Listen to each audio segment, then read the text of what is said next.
Loving Heavenly Father, we unite our hearts in the name of Lord Jesus Christ. Once again, we worship, thanksgiving, and adoration. ప్రేంగల మా పరలోకపు తండ్రి, మరొకసారి హృదయపూర్వకమైన కృతజ్ఞత స్తుతి ఆరాధనతోటి మా హృదయాలను ఐక్యపరచుకుంటూ మీ సన్నిధికి వస్తున్నాను. Give us special grace to dwell upon Thy word. నీ వాక్యముని ధ్యానించడానికి ప్రత్యేకమైనటువంటి కృపను అనుగ్రహించండి. Take away every discomfort. ప్రతి విధమైనటువంటి అసౌకర్యాన్ని మీరు Thy తీసివేయండి. word may be very clear and very personal. నీ వాక్యము తేటగాను వ్యక్తిగతంగా ఉండులాగా సహాయం చేయండి. In man's foolishness be Thou his wisdom. తండ్రి, మానవుని యొక్క బుద్ధిహీనతలో మీరే జ్ఞానముగా ఉండండి. In his emptiness be Thou his fullness. మానవ యొక్క ఖాళీతనంలో మీరే సంపూర్ణతగా And ఉండండి. unworthiness be Thou his worthiness. మా అయోగ్యతలో మీరే యోగ్యతగా ఉండండి. And loving Father, we pray that these dear young children may receive the best from Thee even in the second session. తండ్రి, రెండో వర్తమానంలో కూడా ఈ ప్రియమైనటువంటి యవనస్తులందరూ కూడా మీ నుంచి శ్రేష్టమైన దాన్ని పొందడానికి సహాయం చేయండి. According to James 1:12, we may not be only hearers but doers, and whatever we hear may become our experience. తండ్రి, యాకోబు రాసిన పత్రిక 1వ అధ్యాయం 12వ వచనం ప్రకారంగా మేము కేవలం వాక్యాన్ని వినువారముగా మాత్రమే కాదు, దాన్ని చేయవారముగా ఉండాలి. మేము వినేదానంతటి కూడా మా క్రియారూపంగా దాన్ని మార్చుకోవాలి. Once again, committing both of us as we stand before Thy precious people into Thy loving hands, claiming Thy utter unction, we give Thee all the glory and pray with thanksgiving in the exalted name of Lord Jesus Christ. తండ్రి, మరొకసారి మమ్మల్ని ఇద్దరిని మీ చేతులకు అప్పగించుకుంటూ మీ ప్రత్యేకమైనటువంటి కృపను, మీ యొక్క అభిషేకాన్ని కోరుకుంటున్నాం. నీ ప్రియులు ఎదుట, నీ విలువైన ప్రజల ఎదుట నిలబడుచుండగా మీరే సహాయం దయచేయమని మరొకసారి వందనములతో అత్యున్నతంగా హెచ్చించబడినటువంటి యేసుక్రీస్తు ప్రభువు యొక్క నామములో ప్రార్థిస్తున్నాము తండ్రి.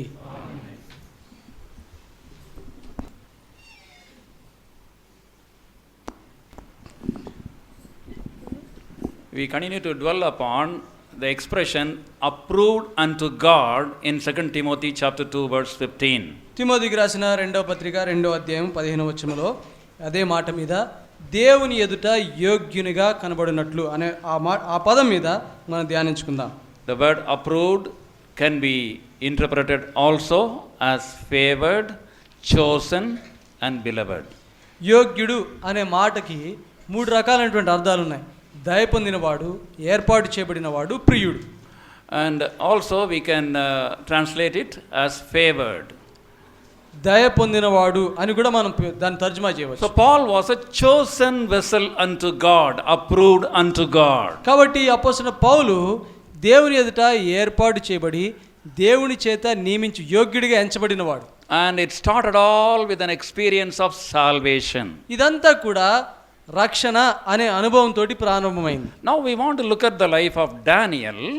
ఇప్పుడు దానియేలు యొక్క జీవితాన్ని చూసుకుందాం. How he was approved unto God. ఏ రీతిగా దేవుని ఎదుట యోగ్యుడిగా ఎంచబడ్డాడు. As we have seen, one word which we can substitute for the word approved in the original is the word beloved.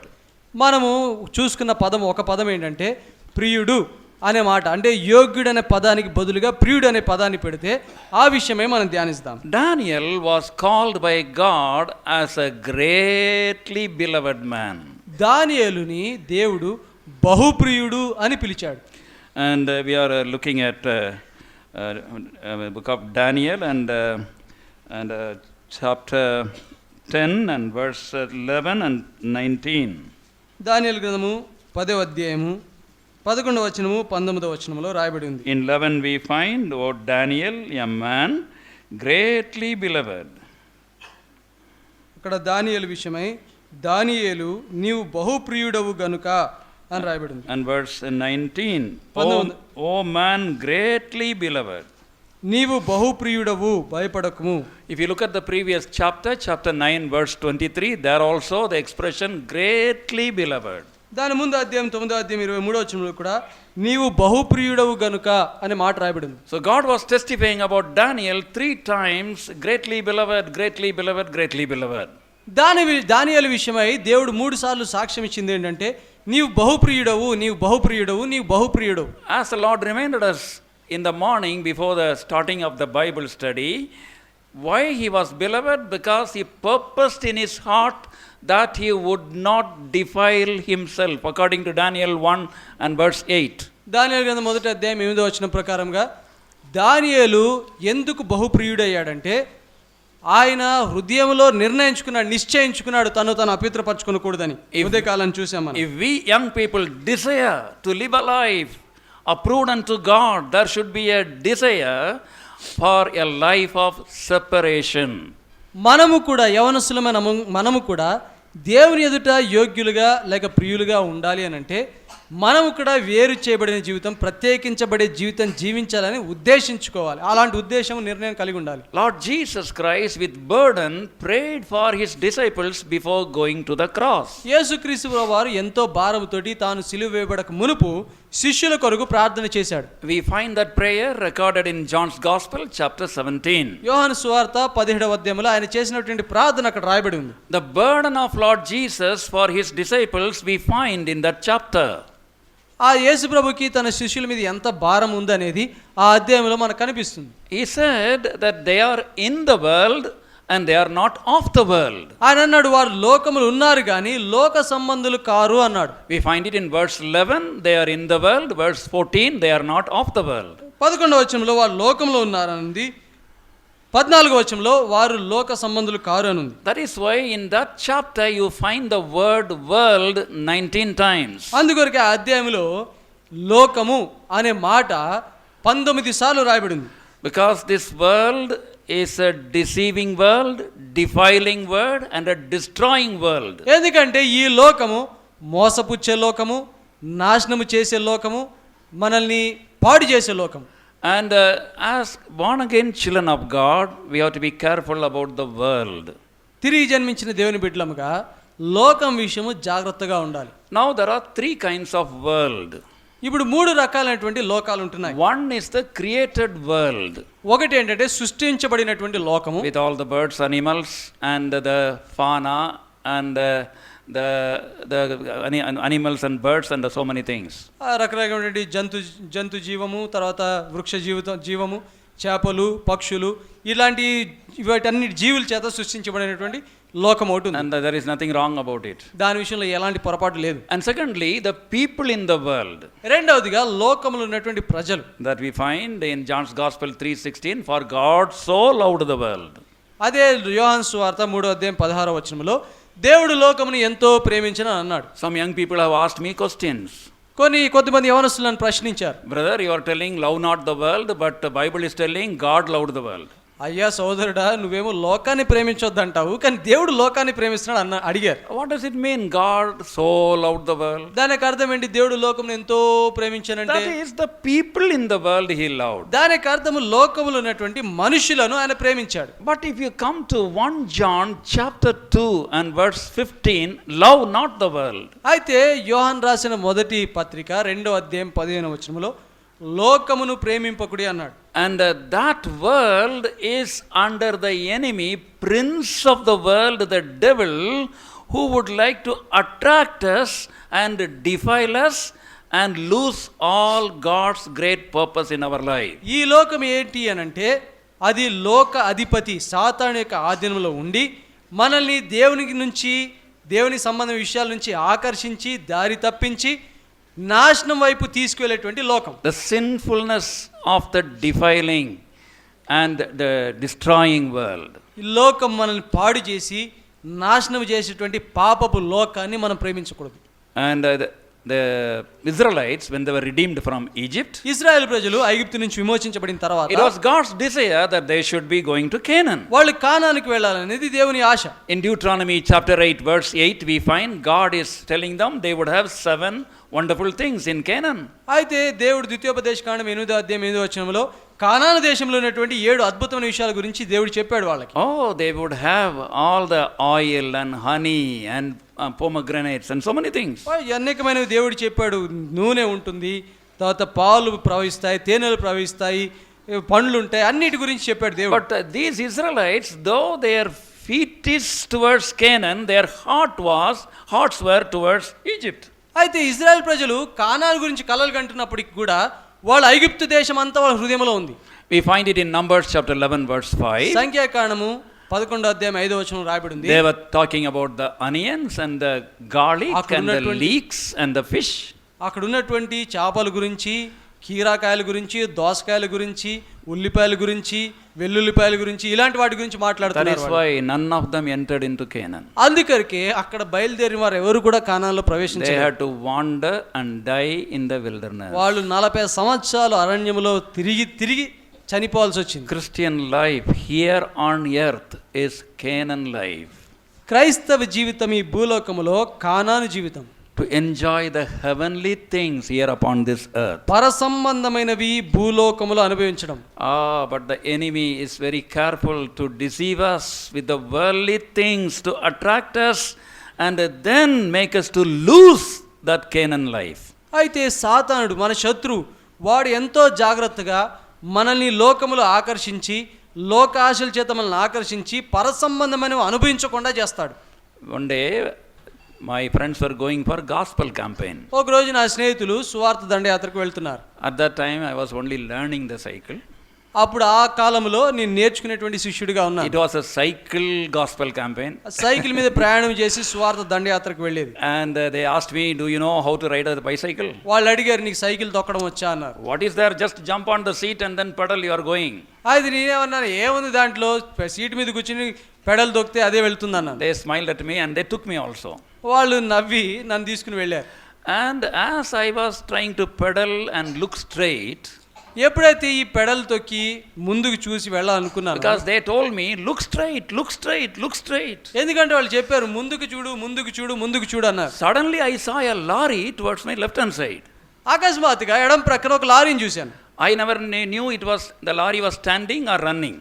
అది లారీ నడుస్తుందా లేక నిలబడుందా తెలియలేదు. But immediately I saw the lorry, I could not take away my eyes from the lorry. అయితే లారీని చూడగానే lorry మీద నుంచి కళ్ళు తొలగించలేకపోయాను. And then my handbar was towards the road, but my eyes were towards the lorry. అయితే నేను handle ఏమో road మీదకు ఉంది, కళ్ళేమో లారీ మీద ఉన్నాయి. And finally I went and hit against the lorry. అయితే నేను చివరికి వెళ్ళి ఇంకొక లారీని గుద్దాను. That is what is happening to many of us in our Christian life. క్రైస్తవ జీవితంలో చాలా మందికి మనకి ఇదే జరుగుతుంది. And our eyes somewhere and we think we are going somewhere else. మన కళ్ళు ఒక దిక్కుంటాయి, మనం ఇంకొక దిక్కుకు వెళ్తున్నామని చెప్పి అనుకుంటాం, కానీ ఇంకొక దిక్కుకు వెళ్తుంటాం. And the lorry driver gave me a funny look and that sent a chill in my body from head to foot. ఆ లారీ వాడి నన్ను చూసి ఎగతాళిగా నవ్వితే నా తల నుంచి కాళ్ళ దాకా చెమటలు పట్టాయి. Finally somebody had to carry the bike and then I had to sit in somebody else's bike in the rear. చివరికి సైకిల్ ఇంకోళ్ళు మోసుకొచ్చారు, నేను ఇంకోళ్ళ సైకిల్ మీద కూర్చుని వెళ్ళాల్సి వచ్చింది. Not only I was a nuisance for myself, I was a nuisance for others also. నేను ఆటంకం కలుగ చేసుకోవడం మాత్రమే కాదు, వేరే వాళ్ళకు కూడా ఆటంకంగా ఉండినాను. Some of us are like that. మనలో కొద్దిమంది అలా ఉంటాం. We have become a problem to ourselves, we have become a problem to family members and others. మనమే సమస్యగా ఉంటాము, కుటుంబ సభ్యులకి సమస్యగా ఉంటాము, సంఘానికి సమస్యగా ఉంటాము. Born again? Yes. తిరిగి జన్మించావంటే అవును. Baptized? Yes. బాప్తిసం తీసుకున్నావు అంటే అవును తీసుకున్నా. Read the Bible? Yes. Bible చదివాంటే చదివాను. But the problem is the subtle world has come in. అది సమస్య ఏంటంటే చాలా కుయుక్తిగా లోకం మనలోకి వచ్చింది.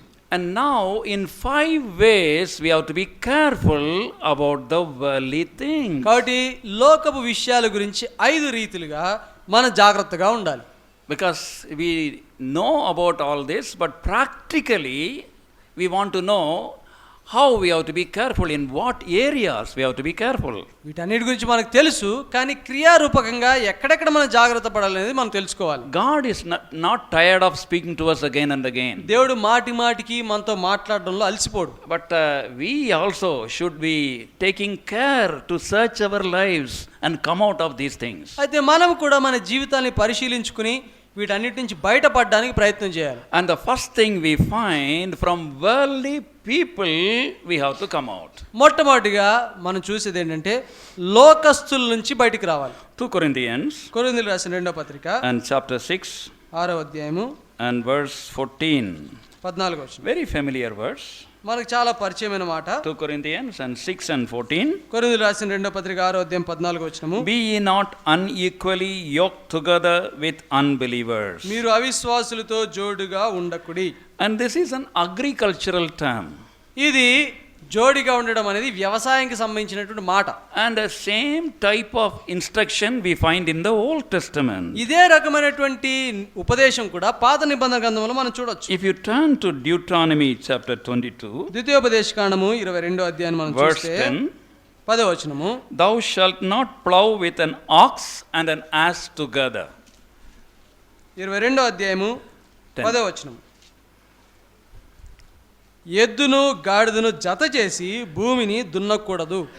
And God was telling, don't unequally put ox one side, ass one side, and plow the land. ఒక భూమిని దున్నేటప్పుడు ఒక ప్రక్కన ఎద్దును ఒక ప్రక్కన గాడిదను ఉంచి భూమిని దున్నొద్దు అంటున్నాడు. For us, it is not making any sense. మనకి ఇదంతా పనికొచ్చే మాట లేక అర్థం ఇచ్చే మాటగా మనకు అనిపించకపోవచ్చు. Ox is so strong. ఎద్దు చాలా బలమైంది. And this donkey, and this a very small animal. ఈ గాడిద చూసే చిన్న జంతువు. And how can we put both and then we can plow? ఏ రీతిగా రెండింటిని కలిపి మనం దున్నొచ్చు అనుకుంటాం. We are thinking about in our Indian context. మనము మన భారతదేశంలో ఉన్న పరిస్థితిని సంబంధించి ఆలోచిస్తున్నాం. In Palestine, the asses, the donkeys were like horses. పాలస్తీనా దేశంలో అక్కడ ఉన్నటువంటి గాడిదలే గుర్రాల్లాగా ఉంటాయి. Because the Israelites were not allowed to go to Egypt to buy horses. ఎందుకంటే ఇజ్రాయెల్ ప్రజలు ఐగుప్తులోంచి గుర్రాలు కొనకూడదని రాయబడి ఉంది. So their donkeys or asses took the place of horses and they were used in many useful ways. కాబట్టి వారికి ఉన్నటువంటి గాడిదలు గుర్రాలకు బదులుగా అనేకమైన ఉపయోగకరమైన విషయాల్లో వాడబడుతూ వచ్చేవి. They were very robust, strong and very attractive to look.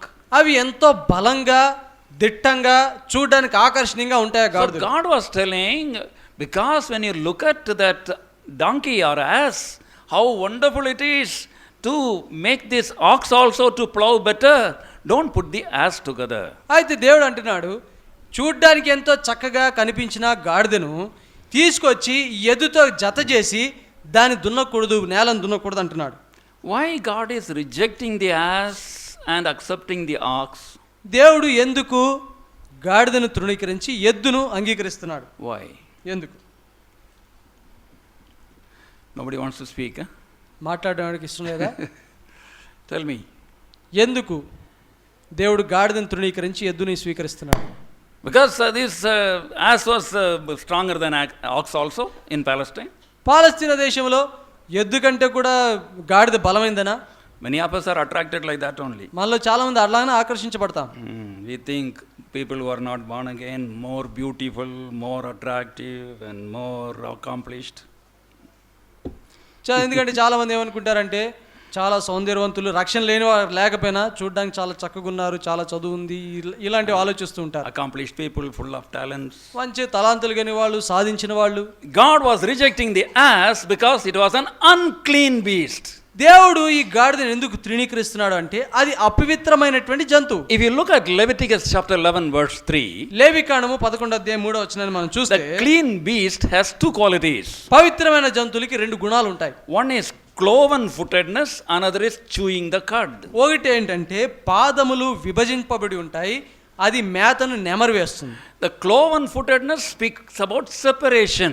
ఈ పాదములు విభజింపబడి ఉండడం అనేది ప్రత్యేకించబడిన జీవితానికి గుర్తు. And chewing the cud means meditating.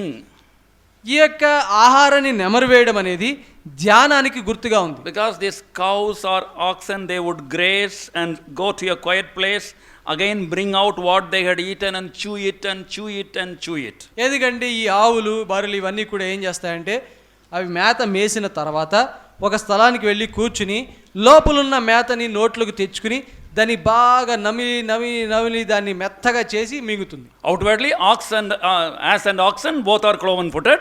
బయటకు చూస్తే గాడిద కానీ ఎద్దు కానీ రెండు కూడా పాదాలు విభజింపబడి ఉంటాయి, డెక్కలు విభజింపబడి ఉంటాయి. But their natures are different. కానీ వాటి గుణలక్షణాలు వేరైనవి, భిన్నమైనవి. And this ox found so much of delight and so much of joy in chewing and chewing. అయితే ఈ ఎద్దు అనేది ఈ నెమరు వేయడంలో ఎంతో ఆనందిస్తుంది, సంతోషిస్తుంది.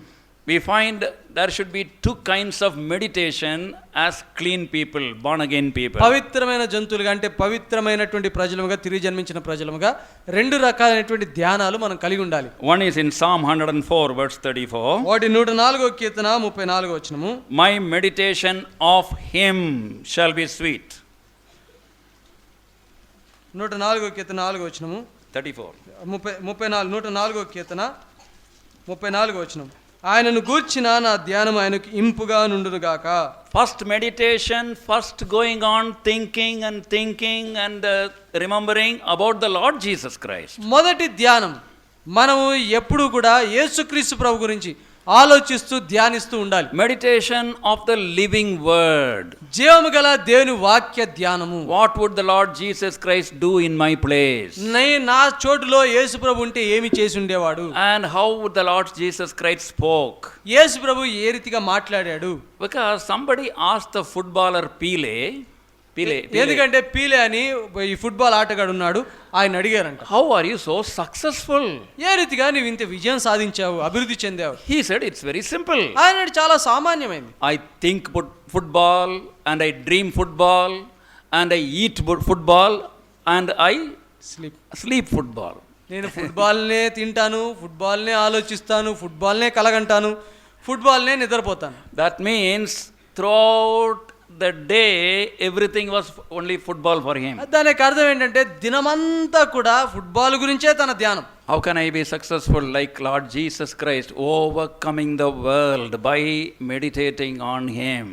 ఏ రీతిగా ఈ లోకాన్ని నేను జయించగలను యేసుక్రీస్తు ప్రభుగానంటే యేసుక్రీస్తు ప్రభుని ధ్యానించడం ద్వారా. Secondly, Psalm 119. రెండవదిగా 119వ కీర్తన verse 97 please. 97వ వచనము. Psalm 119. 119వ కీర్తన 97వ వచనము.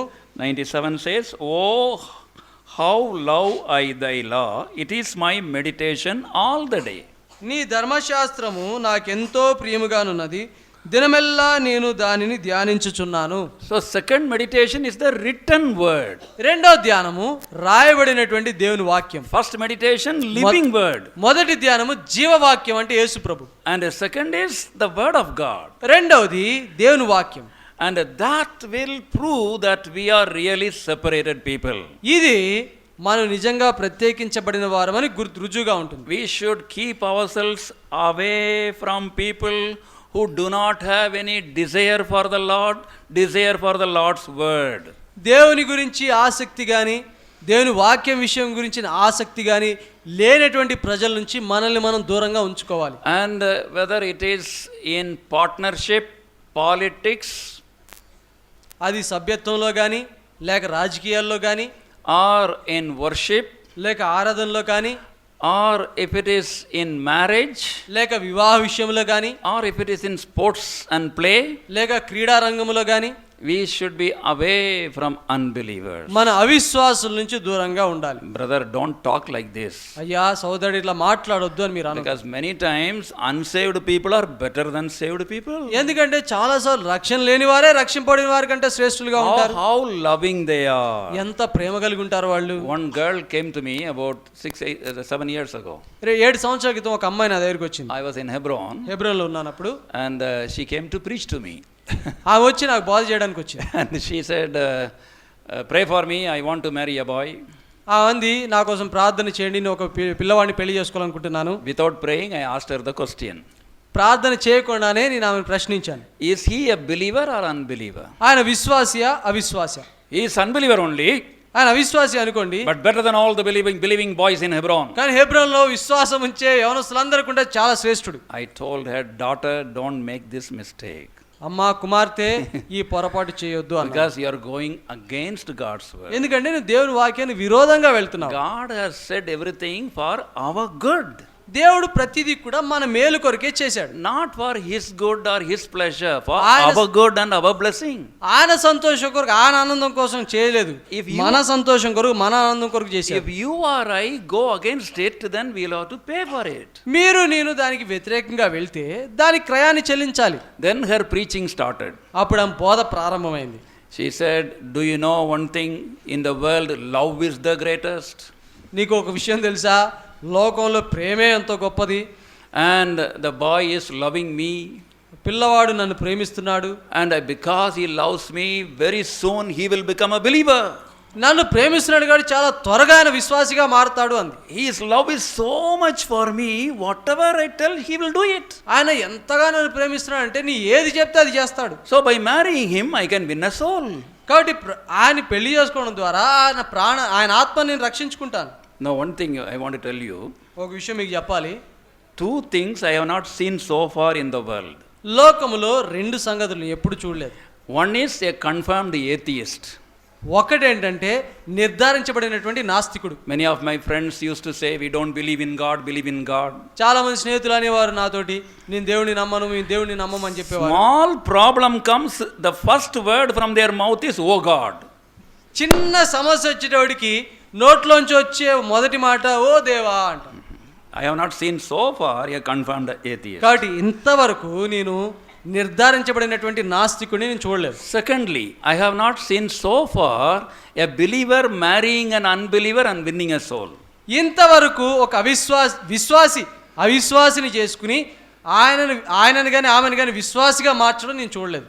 If you have seen one, or if you are the one, you can meet me. ఒకవేళ మీరు ఎవరినైనా చూసినా, మీరే అలాంటి వారైనా మీరు నన్ను కలవచ్చు. So the girl started preaching to me. కాబట్టి అమ్మాయి నాకు బోధ చేయడం మొదలుపెట్టింది. I gave her some Bible verses to convince her. She was not convinced. Finally, I prayed and sent her. ఆమెను బైబిల్లోంచి కొన్ని వాక్యాల ద్వారా ఆమెను ఒప్పింపజేయాలనుకున్నా, ఆమె తిరిగి ఒప్పింపబడలేదు. తర్వాత ప్రార్థన చేసి పంపించేసి Around after 1 month she came. నెల తర్వాత వచ్చింది. And as soon as she came, she started weeping. ఆమె రావగానే ఏడవడం మొదలుపెట్టింది. Not 2 minutes, not 5 minutes, not 10 minutes, more than 15 minutes. She was going on weeping and weeping and weeping. 2 నిమిషాలు కాదు, 4 నిమిషాలు కాదు, 10 నిమిషాలు కాదు, 15 నిమిషాలు ఏడుస్తూనే ఉంది. And after she became a little all right, ఆమె తర్వాత ఆమె కుదుట పడిన తర్వాత I asked her, did you marry the boy whom you loved? అప్పుడు నేను అడిగాను ఆమె, నువ్వు చెప్పిన పిల్లవాడిని నువ్వు చేసుకున్నావా పెళ్ళి అన్నాను. And yes, she said. Again she started weeping. అవును అని చెప్పి మళ్ళీ ఏడుపు మొదలెట్టాడు. Then she said, my life is a hell now. అప్పుడు అంది, ఇప్పుడు నా జీవితం నరకమైపోయింది. Oh my daughter, what happened to your heaven? Because you said the boy loves you. అమ్మా ఏమైందమ్మా, నీ పరలోకంగా ఉండాలి కదా, ఎందుకంటే పిల్లవాడు నిన్ను ప్రేమిస్తున్నాడు కదా అన్నాను. This whole afternoon I can tell cases upon cases. ఈ మధ్యాహ్నం నుంచి చీకటి పడేదాకా ఒకదాంతో చెప్పొచ్చు ఇలాంటి సందర్భాలు. Last week I was in Hebron. పోయిన వారం హెబ్రోన్లో ఉన్నాను. After the worship service, a sister came. ఆరాధన అయిపోయిన తర్వాత ఒక సహోదరి వచ్చింది. Not ordinary person. మామూలు సహోదరి కాదు, Qualified. చాలా చదువుకున్నామా డాక్టర్ ఆమె. And as soon as she came, she was going on weeping. ఆమె రాగానే ఏడుస్తూనే ఉంది. And finally she said, I married a Hindu. చివరికి చెప్పింది, నేను ఒక హైందవుని పెళ్లి చేసుకున్నాను. I am not telling all this to frighten you. మిమ్మల్ని అందరినీ భయపెట్టాలని నేను చెప్పడం లేదు. You can bury your own daughter instead of giving her to an unbeliever. ఒక అవిశ్వాసికి నీ కుమార్తెని ఇవ్వడం కంటే కూడా ఆమె సమాధి చేయడం ఇంకా శ్రేష్టమైన పని. It is worse than committing suicide to marry an unbeliever. ఒక అవిశ్వాసిని పెళ్లి చేసుకోవడం అనేది ఆత్మహత్య కంటే కూడా భయంకరమైనది. Throughout life you will suffer. జీవితాంతం బాధపడాల్సి వస్తుంది. And don't say I am going to win a soul by marrying an unbeliever. ఒక అవిశ్వాసిని పెళ్లి చేసుకోవడం ద్వారా ఆయనను రక్షించుకుంటా లేక ఆమెను రక్షించుకుంటా అనేది ఆ మాట చెప్పొద్దు. A scorpion and a tortoise were friends near the bank of a river. ఒక నది ఒడ్డున ఒక తేలు ఒక తాబేలు, ఈ రెండు స్నేహితులుగా ఉన్నాయి. And they used to talk very nicely, and then hours together. Their friendship was there. చాలా చక్కగా మాట్లాడేవి, గంటల తరబడి మాట్లాడుకునేవి, స్నేహం బాగా ఉండేది వాళ్ళకి. Cell phone is there. Cell phone ఉంది. All the time cell phone. ఎప్పుడు సెల్ ఫోన్ ఉండేది, మాట్లాడుకునేవి. Yes, and then this tortoise and the scorpion always having the cell phone only. ఈ తాబేలు ఈ తేలు రెండు కూడా సెల్ ఫోన్ లో మాట్లాడుకుంటూ night also cell phone రాత్రి కూడా సెల్ ఫోన్లు మాట్లాడుకునే. tortoise is born again but scorpion is not born again. తాబేలు రక్షణ పొందింది కానీ తేలు మాత్రం రక్షణ పొందలేదు. One day the scorpion said, now we love each other so much. అప్పుడు ఒక రోజు తేలు అంది, మన ఇద్దరికి ఒకరి మీద ఒకరికి చాలా ప్రేమ. I got a desire. నాకు ఒక ఆశ ఉంది. Because you love me, you will not say no. నీవు నన్ను ప్రేమిస్తున్నావు కాబట్టి నా మాట కాదను నీవు. I will hop up on your back and you swim and take me to the other side of the river. నేను నీ మీద ఎక్కుతాను, నీవు ఈత కొట్టుకుంటూ నది అవతల నన్ను చేర్చు అంది. Many young people tell me the same thing. చాలా మంది యవనస్తులు ఇదే పని చేస్తారు. My father is a God servant. నా తండ్రి సేవకుడు, Somehow I will catch his leg and go to heaven. ఏదో రకంగా కాలు పట్టుకునేనా పరలోకం వెళ్తాను అనుకుంటాం. Your mother is a godly person. నా తల్లి దైవ భక్తి కలిగింది, Always fasting, praying, weeping. ఎప్పుడు ఉపవాస ప్రార్థనలు చేస్తుంటుంది. Somehow I will just touch her garment and go to heaven. ఏదో రకంగా చెంగు పట్టుకుని వెళ్ళిపోతాను అనుకుంటాం. So this scorpion wanted to go with the help of this to the other side of the కాబట్టి bank. తేలు తాబేలు యొక్క సహాయంతో నది దాటాలనుకుంది. Tortoise said, "No, I cannot take you." తాబేలు తీసుకువెళ్ళలేను అంది. Why? ఎందుకు? You are a scorpion. After all, scorpion is a scorpion. You will sting me. నువ్వు తేలే కాబట్టి నువ్వు నన్ను కొడతావు. And this scorpion became very angry. ఇప్పుడు ఈ తేలు కోపం వచ్చింది. Where is the logic in this? దీంట్లో ఏమి Meaning. దీంట్లో అర్థం ఏముంది? And if I sting you, both of us would drown and die. ఒకవేళ నేనే నిన్ను కుడితే ఇద్దరు మునిగిపోయి చచ్చిపోతాం. Yes, okay, you come on, the tortoise said. సరే తాబేలని సరే అది కూడా నిజమే, సరే ఎక్కువ అంది. And as the scorpion was looking here and there on the back of this tortoise, ఈ యొక్క తాబేలు వీపు మీద అది కూర్చుని అటు ఇటు చూస్తూ ఉంది. so interesting. ఎంతో ఆసక్తికరంగా ఉన్నాయి పరిసరాలు. Suddenly stung the head of the tortoise. అకస్మాత్తుగా ఈ యొక్క తాబేలు తలని కుట్టింది. And then both were going down. ఇప్పుడు రెండు కూడా దిగుతున్నాయి కిందకి, నీళ్ళలో మునుగుతున్నాయి. Then the tortoise asked the last question. అప్పుడు తాబేలు ఆఖరి ప్రశ్న అడిగింది. Where is the logic in stinging me? నన్ను కుట్టడంలో అర్థం ఏముంది అని అడిగింది. Now both of us are drowning. ఇప్పుడు ఇద్దరము మునిగిపోతున్నాము. And the scorpion said, అప్పుడు తేలంది, I can't help it because it is my nature. నేను ఏమి చేయలేదు, ఎందుకంటే నా స్వభావం కుట్టడం. If you go with unbelievers, they have a different nature. అవిశ్వాసులతోటి మనం జోడిగా ఉంటే వాళ్ళకి భిన్నమైనటువంటి స్వభావం కలిగి ఉంటారు. Your first separation, whether your loved relatives who loves you very much, who gave everything for you, or your friends, or even in your colleagues, or very much in your marriage matters, be careful to maintain separation. కాబట్టి మీ ఎంతో ప్రియమైన స్నేహితులే కావచ్చు, లేక బంధువులే కావచ్చు, లేక పని చేసేవారు కావచ్చు, తోడికి చదువుకునేవారు కావచ్చు, ఎవరైనా కావచ్చు, కానీ వివాహ విషయంలో మీ ప్రత్యేకించబడిన జీవితం విషయమే చాలా జాగ్రత్తగా ఉండాలి. And secondly, we have to be separated from worldly practices. రెండవదిగా లోక సంబంధమైనటువంటి అలవాట్ల నుంచి వేరు చేయబడాలి. In 1 Peter 1:18, పేతురు రాసిన మొదటి పత్రిక 1వ అధ్యాయం 18వ వచనంలో, vain traditions received from your forefathers. మన పితృపారంపర్యాచారమైనటువంటి వ్యర్థ ప్రవర్తన రాయబడింది. I am reading it. 1 పేతురు రాసిన Peter మొదటి పత్రిక 1వ అధ్యాయం 1:18. 18వ వచనం. Ye were not redeemed with corruptible things as silver and gold from your vain conversation received by tradition from your fathers. పితృపారంపర్యమైన మీ వ్యర్థ ప్రవర్తనను విడిచిపెట్టినట్లుగా. When we tell that, some people get angry. కొన్నిసార్లు ఈ సాంప్రదాయాల గురించి చెప్తే కొంతమంది కోపం వస్తుంది. Who are you to talk about my father, grandfather, great grandfather? మా తాత గురించి, మా ముత్తాత గురించి, లేక ఆయన నాన్న గురించి మాట్లాడడానికి నువ్వెవరు అని అడుగుతారు. Out of experience they are doing so many things. వాళ్ళు అనుభవపూర్వకంగా ఎన్నో విషయాలు చేస్తున్నారు. And all through these generations they are following this. ఇన్ని తరాలుగా దీన్ని చేస్తూ ఆచరిస్తూ వస్తున్నారు. Who are you to say that this is not right? ఇది సరైనది కాదని చెప్పడానికి నీవెవరు?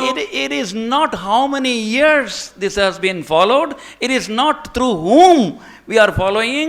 It is whether according to word of God or not.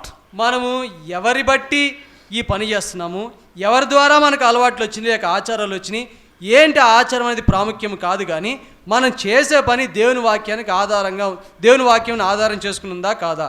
And many times people, they want to have a mixture of both spiritual practices and worldly practices. చాలా మంది ప్రజలు విశ్వాసులు ఏం చేస్తారంటే ఆత్మ సంబంధమైనవి లోక సంబంధం రెండు అలవాట్లు కూడా కలిపేసి ఆచరిస్తూ ఉంటారు. In Old Testament, Jeremiah chapter 10 and verse 3, the Lord says the customs of the people are vain. ఇర్మియా గ్రంథము 10వ అధ్యాయము 3వ వచనంలో ప్రభు జనముల ఆచారములు వ్యర్థములు అని అన్నాడు. So we cannot follow after vanity. కాబట్టి వ్యర్థమైన దానిని మనం ఆచరించడానికి వీల్లేదు. As a believer, we will destroy God's grace from our life. విశ్వాసిగా ఉంటూ వాటిని ఆచరించడం ద్వారా దేవుని యొక్క కృపను నాశనం చేసిన వారంగా Book ఉంటాం. of Jonah, chapter 2, verse 8 says, యోనా గ్రంథము 2వ అధ్యాయము 8వ వచనంలో రాయబడి ఉంది, they that observe lying vanities, they destroy the mercy of God. అసత్యమైన వ్యర్థ దేవతలందు లక్ష్యముంచు వారు తమ కృపాధారమును విసర్జింతురు. Forsake their own mercy, their own grace. వారి కృపా ఆధారం, కృపకు ఆధారమైన దానిని విసర్జింతురు. No use of telling, Lord, give me grace, give me grace, give me grace. అలా ఆచరిస్తూ ఉండి ప్రభా నీ కృప నువ్వు, నీ కృప నువ్వు అంటే వ్యర్థము. Grace in our weaknesses, మన యొక్క బలహీనతల్లో కృప కావాలంటాం. grace to accomplish great things for Him and carry out our duties. దేవుని కొరకు గొప్ప కార్యాలు సాధించడానికి, మన పనులు చేసుకోవడానికి దేవుని కృప కొరతాం. We destroy, we forsake the grace of God if we follow vanity and customs of the people, traditions of our forefathers. జనముల ఆచారములు, మన తాతల ముత్తాతల నుంచి వచ్చే అలవాట్లు, సాంప్రదాయాలు ఇవన్నీ ఆచరించడం ద్వారా దేవుని యొక్క కృపను నాశనం చేసిన వారముగా ఉంటాం. Our caste system. మన యొక్క కుల వ్యవస్థ. My father asked me, నా తండ్రి అడిగాడు నన్ను, what about the girl? అమ్మాయి విషయం ఏంటి అన్నాడు. You say Brother Bakshing found God's will. నువ్వు అంటావు సౌడు భక్సింగ్ గారు దేవుడి చిత్తం కనుక్కున్నాడు అని అంటావు. You have found God's will. నువ్వు దేవుని చిత్తం కనుక్కున్నాను అంటావు. But I want to ask, to what caste she belongs? అయితే ఆమె ఏ కులానికి చెందిందని నేను తెలుసుకోవాలనుకుంటున్నా అన్నాడు. Even in our caste we belongs to the highest group. మన కులములోనే ఉన్నతమైన వారికి చెందిన వారం మనం. This is tradition. ఇది సాంప్రదాయం. I told my father, I don't know the caste. నేను నా తండ్రితో చెప్పాను, ఆమె కులం ఏంటో నాకు తెలీదు అన్నాను. Before marriage, after marriage, I didn't know my wife's caste. పెళ్లి ముందు కానీ పెళ్లి తర్వాత కానీ ఆమె ఏ కులానికి చెందినది నాకు అనవసరం. There are only two castes in the world. లోకంలో రెండే కులాలు ఉన్నాయి, Holy caste and unholy caste. పరిశుద్ధమైన కులము, అపరిశుద్ధమైన కులం. Born again and not born again. తిరిగి జన్మించిన కులము, తిరిగి జన్మించినటువంటి కులం. Our observances of days and times, మన యొక్క దినములు ఆచరించడము, కాలాలు ఆచరించడము, సమయాలు ఆచరించడము. after we become believers, many times many things we do because we have received it from our family tradition. మన విశ్వాసం అయిన తర్వాత కూడా అనేకమైన పనులు ఎందుకు చేస్తామనంటే మన కుటుంబంలో ఆచారంగా వస్తుందని చేస్తాం. Sad, even believers, as soon as they open the newspaper, they see their birthday, what star and what is the foretelling. విశ్వాసులు కూడా చాలా మంది ఏం చేస్తారంటే న్యూస్ పేపర్ చూడగానే దాంట్లో ఏ నక్షత్రంలో పుట్టాము, ఏ తేదీని పుట్టాము దాన్ని బట్టి వాడు జ్యోతిష్యం రాస్తాడు, దాన్ని చదవడానికి ప్రయత్నం చేస్తాడు. This is abominable. This is దేవుని దృష్టికి హేయమైనది. destroying God's grace. దేవుని యొక్క కృపను విసర్జించిన వారం అవుతున్నాం. Even in the worship of the Lord. దేవుని ఆరాధించుట్లో కూడా. I was born in the Christian religion. క్రైస్తవ మతంలో జన్మించాను. After I was born again, తిరిగి జన్మించిన తర్వాత I used to be proud of my mother church. నా తల్లి సంఘం విషయమై నేను గర్వించేవాడిని. Whatever they did was right, I said. వాళ్ళు ఏది చేసినా సరైనదని చెప్పేవాడిని. So many thousands of years they were Christians. ఎన్నో వేల సంవత్సరాల నుంచి వాళ్ళు క్రైస్తవులు. So when I went to జెహోషామాకి ఎప్పుడైతే నేను వెళ్ళానో, I was looking for a cross on the building. No cross on the building. Building మీద సిలువ ఉంటుందేమో చూస్తే అక్కడ సిలువ లేదు. When I went inside, I was looking for altar with a cross. No, nothing like that. ఆ building లోపలికి, ఆ కట్టడంలోకి వెళ్తే అక్కడ ఆల్టర్ ఉంటుంది, సిలువ ఉంటుందంటే అక్కడ అది లేదు. There, the message of God through the servant of God opened my eyes, brought me to a life of separation. అక్కడ దేవుని యొక్క వర్తమానికుడు ద్వారా, దేవుని వాక్యం ద్వారా, దేవుని యొక్క సందేశం ద్వారా నా యొక్క కళ్ళు తెరవబడి సత్యములోకి, ప్రత్యేకించబడిన జీవితంలోకి వచ్చాను. Unless from this vain practices, vain conversation which we received from our forefathers, oh beloved, unless we come out of them, we cannot have the grace of God. మనము ఈ పితృ పారంపర్యాచారమైనటువంటి వ్యర్థ ప్రవర్తన నుండి, ఆచార సంప్రదాయాల నుండి, మన తాతల ముత్తాతల నుంచి వచ్చే సంప్రదాయాల నుండి మనం విడుదల పొందకపోతే దేవుని కృపను పొందలేం. Thirdly, మూడవదిగా worldly pleasure. లోక సంబంధమైనటువంటి సుఖాలు. We find it in 2 Peter chapter 2 and verse 22. పేతురు రాసిన 2వ పత్రిక 2వ అధ్యాయం 22వ వచనం. We find as the dog returns to his own vomit and the sow which was washed to the wallowing in the mire. కుక్క తన వాంతికి తిరిగినట్లును, కడుగబడిన పంది బురదలో దొర్లుటకు మళ్ళినట్లును. There we find people are going back to their old practices. మనం ఏం చూస్తామంటే మనుషులు వారి యొక్క పాత అలవాట్లకి తిరిగి వెళ్ళిపోతూ ఉంటారు. Why there is no joy of salvation? ఎందుకు రక్షణ ఆనందం వారి జీవితాల్లో Why లేదు? there is no presence of God in our life? మన జీవితాల్లో దేవుని సన్నిధిని ఎందుకు Why అనుభవించడం there is లేదు? no answer for our prayer? మన ప్రార్థనలకు జవాబు ఎందుకు దొరకడం లేదు? Why we give God's word, nobody is born again? మన వాక్యం చెప్పినా ఎవరు తిరిగి జన్మించరు. ఎందుకు? Why? ఎందుకు? Why our family is in such a state? మన కుటుంబం ఎందుకు ఈ స్థితిలో ఉంది?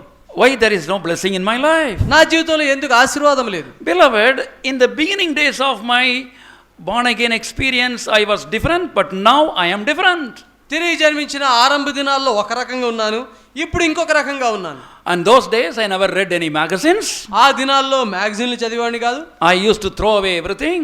అన్ని పడవేసేవాడిని. Now the old magazines, old music, and then serials and cinema, so many things have come in. ఇప్పుడు అదే ఆ పాత మ్యాగజైన్లు, ఆ యొక్క సినిమా పాటలు, తర్వాత సినిమా సీరియళ్ళు ఇవన్నీ మన జీవితంలోకి వచ్చేసి ఉంటాయి ఇప్పుడు. And why are you doing this? ఎందుకు ఈ పనులు మనం చేస్తున్నాం? What is wrong in reading worldly magazines? ఆ లోక సంబంధమైన వార్తాపత్రికలు చదవడంలో తప్పేంటి? It is only increasing my knowledge. నా జ్ఞానాన్ని ఎక్కువ చేసుకుంటున్న తెలివిని. I am after all in this world. I have to know what is happening in the world. I have to fit myself for the world. నేను లోకంలో ఉన్నాను కాబట్టి లోకంలో నా చుట్టూ ఏం జరుగుతుందో తెలుసుకోవాలి, నేను దానికి సర్దుకోవాలి అని చెప్పి అన్నట్టు మాట్లాడతాను. Some believers say, no, magazine, I don't care for it. Only jokes I read. Magazine గురించి నాకు అంత ఆసక్తి లేదు, దాంట్లో రాయబడిన జోకులు అంటే నాకు ఇష్టం అంటారు. It will be jokes only now. ఇప్పుడు జోక్ గానే ఉంటుంది అది. And then they say there is nothing wrong in seeing cinema. Cinema చూడడం తప్పేం లేదని అంటారు. Because I am a believer, I can take the good things, leave the bad things. ఎందుకంటే నేను విశ్వాసిని, మంచివి తీసుకుంటాను, చెడ్డ వదిలేస్తాను. I have met thousands of young people. వేల యవనస్తులు నేను కలుసుకున్నాను. None of them can admit that they take only good things and leave the bad things. ఎవరు కూడా నేను కేవలం మంచివి తీసుకుంటాను, చెడ్డవి వదిలేస్తాను అని చెప్పలేరు. Your human nature, my human nature is whatever is useless, dirty, vulgar, that only we will take, good things we will leave. మన యొక్క మానవ స్వభావం ఏంటి అంటే ఏదైతే వ్యర్థమైందో, ఏదైతే అసహ్యమైందో, ఏదైతే భూత సంబంధమైందో దాన్ని మాత్రం మనం తీసుకుంటాము, శ్రేష్టమైనవి మంచి మాత్రం వదిలేస్తాం. So don't play with these things. ఇలాంటి వాటితోటి మనం చెలగాట మాడకూడదు. What you vomited after you become a believer, don't go back to that again. ఏదైతే వాంతి చేశామో విశ్వాసం అయిన తర్వాత దాని దగ్గరికి మళ్ళీ తిరిగి వెళ్ళకూడదు. Fourthly, worldly profit. లోక సంబంధమైనటువంటి లాభం. Matthew's Gospel, chapter 6, verse 24. మత్తయి సువార్త 6వ అధ్యాయం 24వ వచనం. You cannot serve God and mammon. నీవు సిరిని దేవుణ్ణి ఇద్దరిని కూడా సేవించలేవు. Mammon is money god. సిరి అంటే డబ్బు సంబంధించినటువంటి దేవత. And that Bible is just comparing that to a idol. బైబిల్లో దాన్ని ఒక విగ్రహానికి పోలుస్తున్నాడు. So you cannot serve both. రెండింటిని మనము సేవించలేము. And again we find in Luke's Gospel, chapter 16, verse 11.